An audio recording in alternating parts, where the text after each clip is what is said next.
ఏంటనిత, ఎంత నడుస్తున్న పెట్రోల్ బంకే కనబడట్లేదు. ఒరే సలీము, నాకు నువ్వే కనబడవు, ఇంకా పెట్రోల్ బంక్ ఎక్కడ కనబడుతుంది? అక్కడ అన్ని బళ్ళున్నాయంటే ఇక్కడెక్కడో పెట్రోల్ బంక్ ఉండాలి. అవునా? పదరా బాబు, పెట్రోల్ తెచ్చేసుకుందాం. బాగా చెప్పావే, నేను ఆ బండ్లో పెట్రోల్ తీసేస్తాను, ఎవ్వరు రాకుండా చూడు. ఒరే చెప్పిన కొడక, నేనేమంటున్నాను రా, పెట్రోల్ బంక్ వెళ్ళి పెట్రోల్ తెద్దామన్నాను, బండ్లో పెట్రోల్ తీద్దామని లేదు. ఏంటి, వీలేస్తావా? సరే, ఎవరైనా వస్తే నువ్వు వీలే, నేను పెట్రోల్ తీస్తుంటాను. ఒరే ఎక్కడికి వెళ్ళిపోయావురా? నాకు కనబడదు, నీకు వినబడదు. ఎవరు వస్తే వీలయ్యాలరా?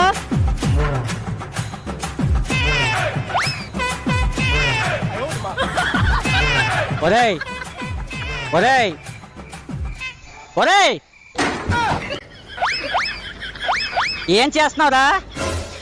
ఎవరో తిడుతున్నట్టున్నారు. ఒరేయ్ చెవిటిన కొడక, ఎక్కడున్నావురా? సిగ్గులేవరా పెట్రోల్ దొంగతనం